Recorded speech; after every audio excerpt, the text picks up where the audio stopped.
Hello, everybody. It's Dr. Stuart A. Swerdlow. And Janet Diane Moria Swerdlow. And this is the Expansions News Podcast for the middle of September 2018.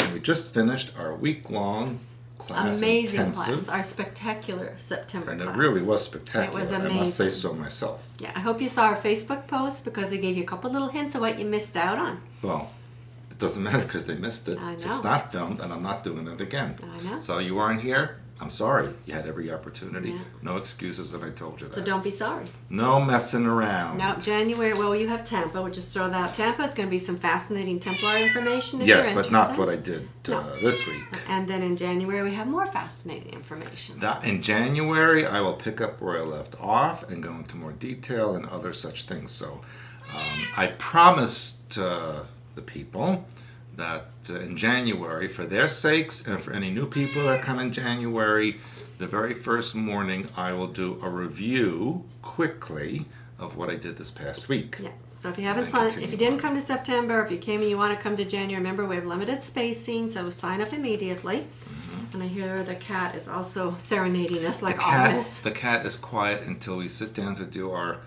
podcast, and then she decides she wants to sing and tell stories and that kind of thing. And we can't show her to you. People ask that all the time because she's a Bengal. And yes, and if you pick her up, she'll bite. She once bit me right through my hand. I had to go to the hospital. She's half Bengal leopard, and she acts like one. Yeah, but that's her. So I'm sorry we can't show you the cat. Can't show you that. And quite honestly, Janet is also half Bengal leopard, and you've bitten me as well in the past as well. But I can't show them where you bit me. Yeah, because you like it. Yes, I kind of do, but it does hurt, and the stitches will come out soon, I think. I'll take them out for you. Yeah. So anyway, because I put them in. Excuse me, I have some very serious news to report. From Serious A? Yes, and the cat agrees, and it is about the Pope. Now, it's a little bit complicated, so I'm going to try. Yeah, she says, it's the Pope. I'm going to try to explain it as best I can. It's about Pope Francis, who recently expressed regret for one of his cover-ups of sexual abuse, especially in Chile, where they used what they are calling strong-arm tactics to silence the victims and hush them up. And in addition to that, the Pope recently told sex abuse survivors in Ireland that those who cover up sexual abuse are, in his words, caca, which means poop. You should like that word. Well, that is it. They do say that word in Italian, yeah. Caca, Yeah. Yes, and that's how I would describe the Pope, actually. Don't say it with two C's and it's like caca, it's caca. Yeah, excuse me. You can use that in a sentence on your own. Mm-hmm. And also recently said that priests should be removed and their accusers should be accompanied in the civil courts. However, Francis has done exactly the opposite and continues to refuse to meet with the victims. He not only refused to accompany, but whom he sought to discredit before the judges. Not a very nice pope, is he? He's a caca pope. He's Pope Caca. Anyway, in addition to all of that, there are cases of obstruction, stonewalling, and negligence regarding clerical child sex abusers on the part of Cardinal Jorge Bergoglio, and who represented another famous priest in Argentina, Julio Cesar Grassi, who worked with poor orphan children and became the subject of numerous accusations by teen residents of their facilities.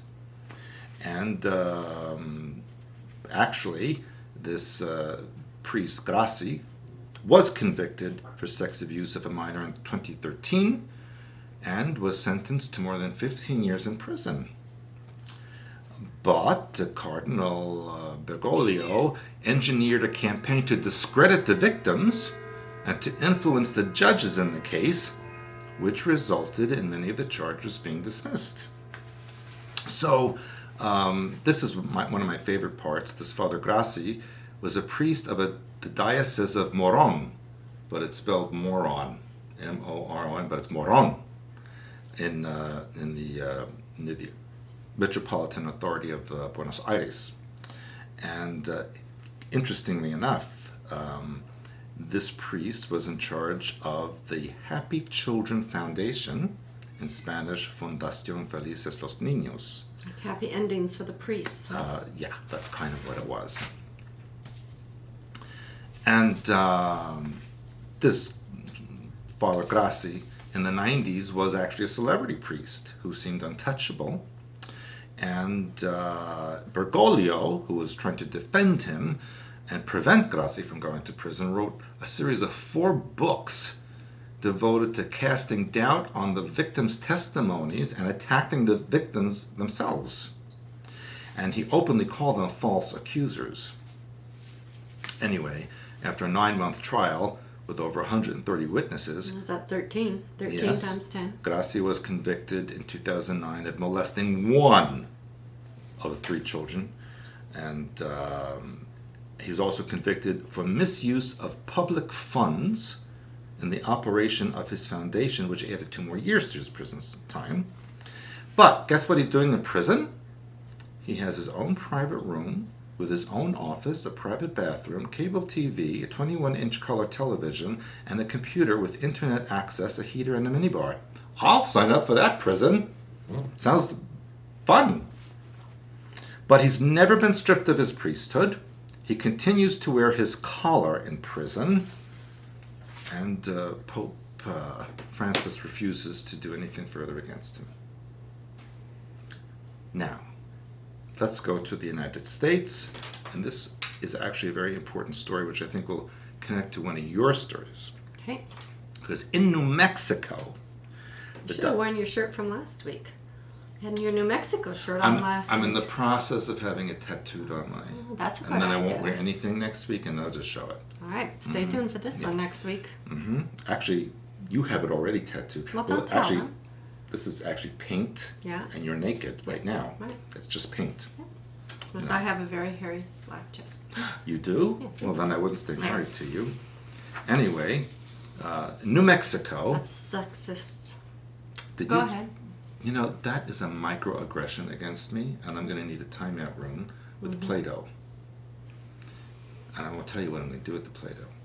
Anyway, but you know you can't make imprints on it. Anyway, so New Mexico Diocese, they are investigating a weeping statue of the Blessed Virgin Mary, and they can find no natural cause for the phenomenon. And they said it's a long process to discern whether the phenomenon is from God or from the evil one. I had nothing to do with it, by the way.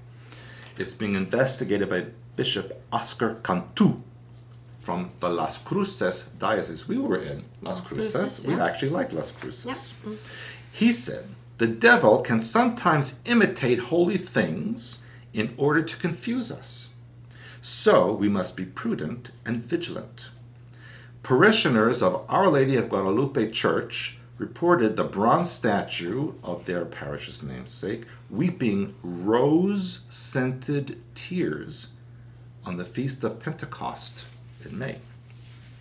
Happened again the next day on the Feast of Mary, Mother of the Church, and the following Saturday on the Feast of the Immaculate Heart of Mary. It seems like there's a Mary thing going on here to me. Mm-hmm. And that happened once more not long ago, according to the diocese. But the bishop initiated an investigation, and he said, quote, so far, we have not discerned natural causes for the statue's emitting of liquid, which created a puddle on the floor. And after they wiped it up, more tears appeared on the statue's face. Laboratory tests reveal the liquid was olive oil with a scent mixture. Sounds like a plant to me. Well, listen. And he said this would be quite similar chemically to the sacred chrism. I never heard of sacred chrism.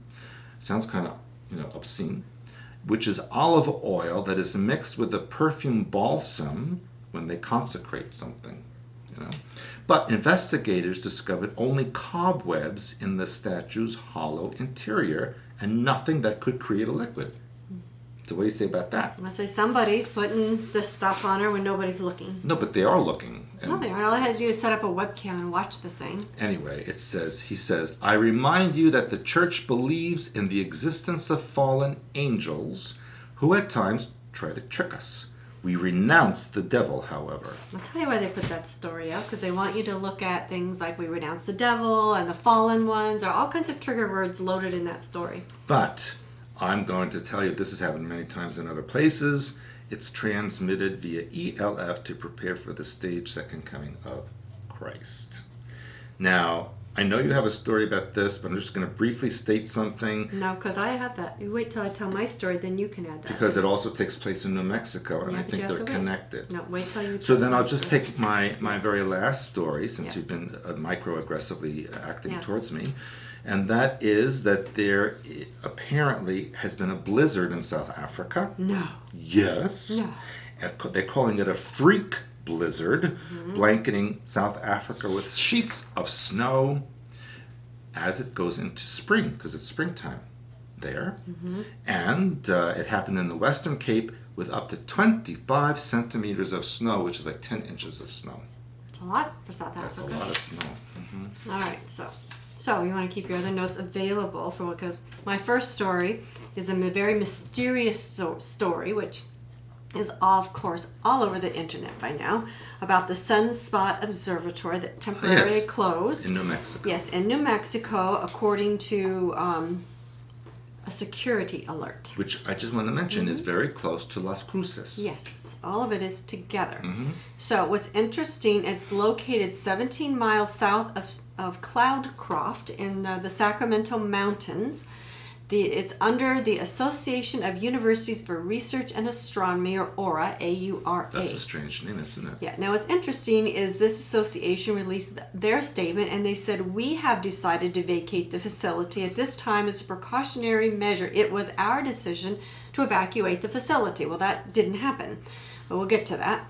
She said she cannot comment on the specifics of the security issue, and that Apache Point Observatory, APO, is currently in operation, and APO was not evacuated, and APO is only a mile away from Sunspot Observatory.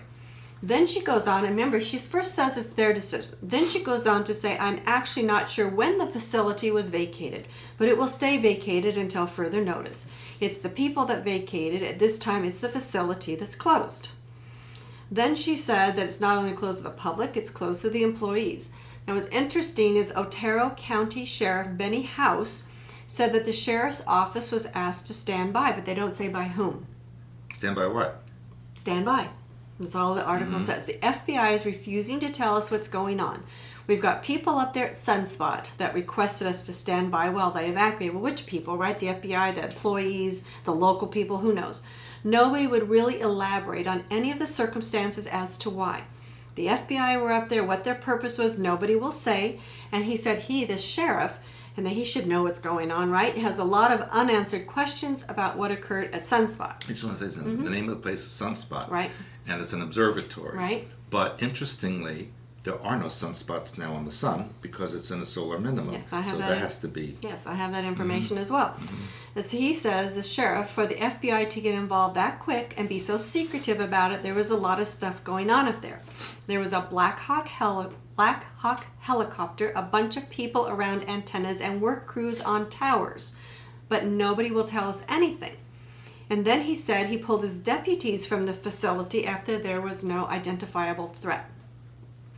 So he went up there, he said, because they were asked to, there was no threat, nobody would tell him anything, and he pulled his people out. So to me that sounds, again, strange. Why not leave your people? Because something's obviously going on unless you're told to.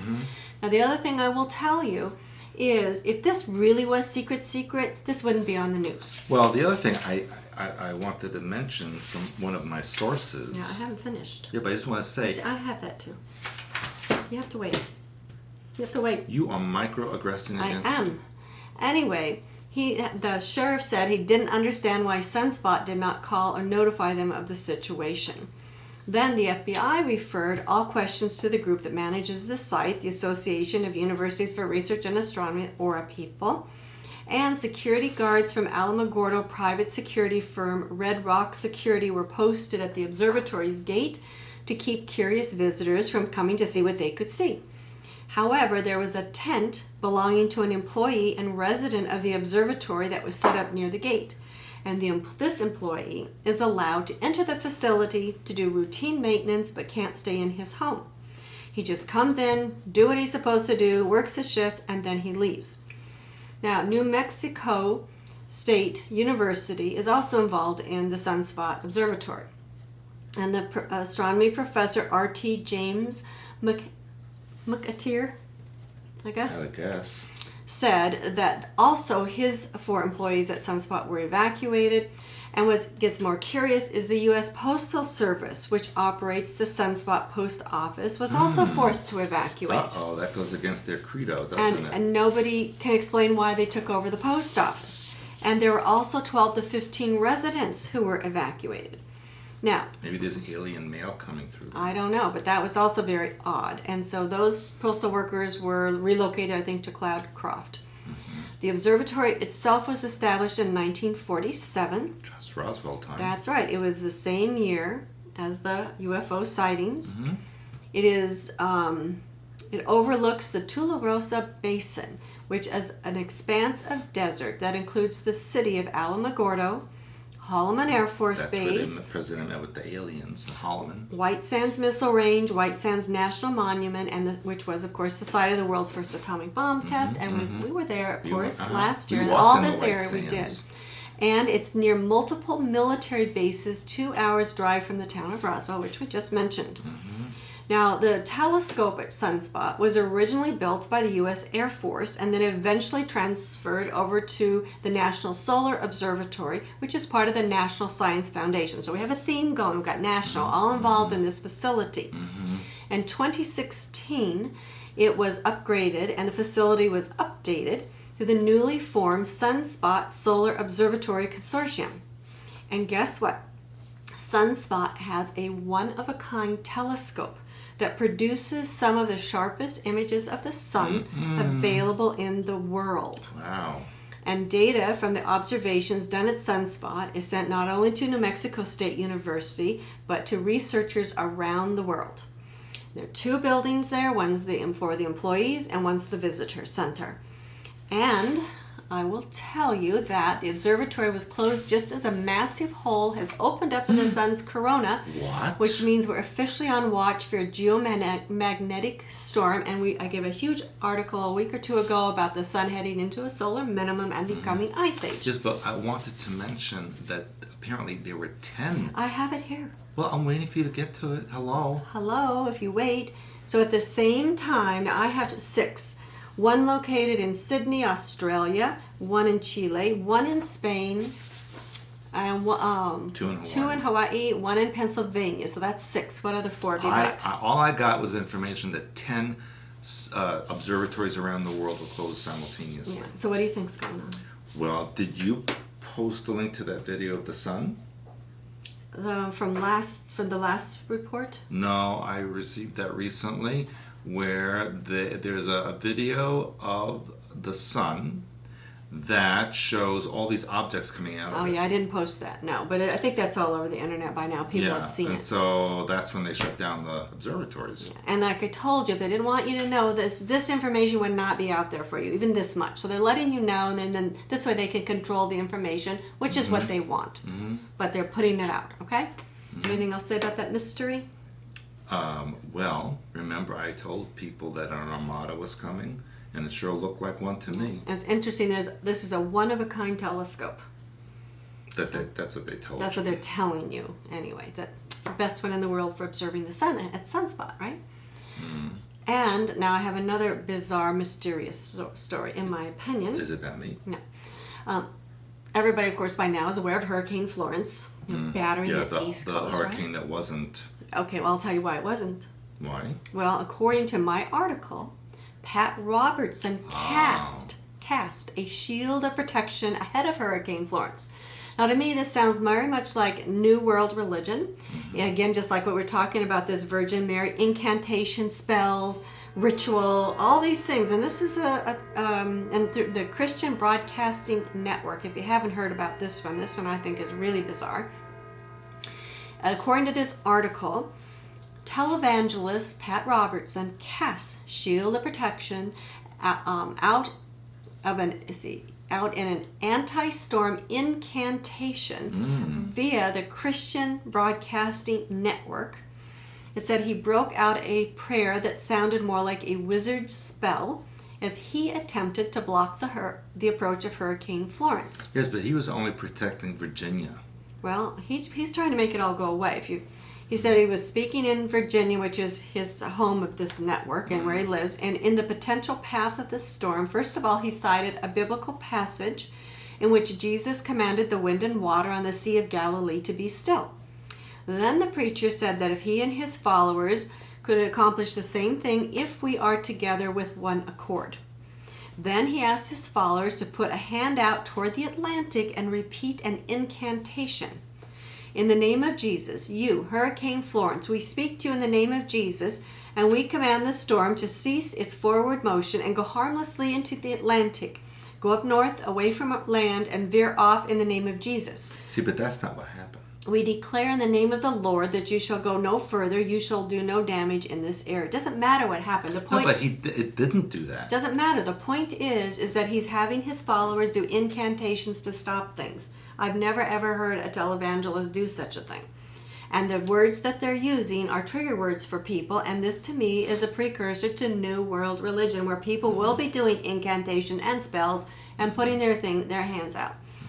He declared a shield of protection over the Virginia area in which he was speaking around the innocent people in the storm's path, and said, in Jesus' holy name, be out to sea. And screw everybody else in North Carolina. He warned followers they must have no doubts in their faith for the ritual to work, but added that the shield has worked against previous hurricanes. And what did they use in the Crusades and all these other things that they're coming up? They used a lot of shields, and he's using this word over and over again. Then he goes on, it's almost hilarious to see them try. I guess he means the hurricanes. They try to get in and they can't, and then they go north, they turn around and try to come back, they can't do it. That's because someone's driving them. Yes, but I'm just telling you that for these people to be led this way in ritual, incantations, and spells is not something you normally see in the Christian church, as it is today. That's because it's mostly satanic.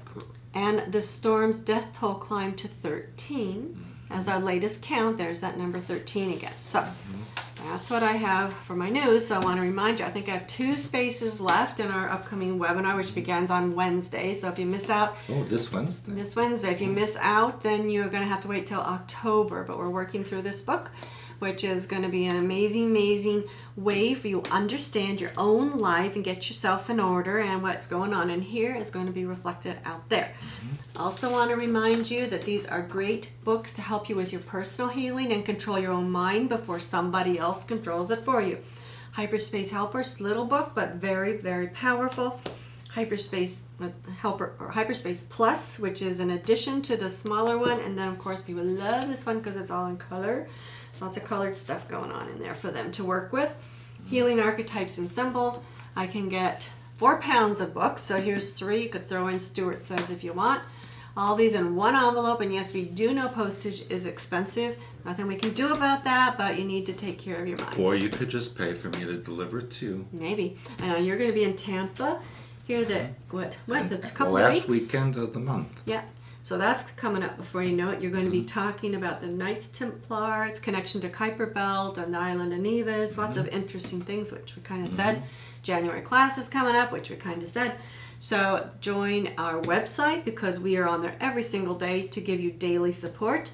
And a lot of fantastic people from around the globe are members. Less than $1 a day. You can do it. If you can go out to lunch. That's kind of what I earn. Yeah. You don't think you earn that much.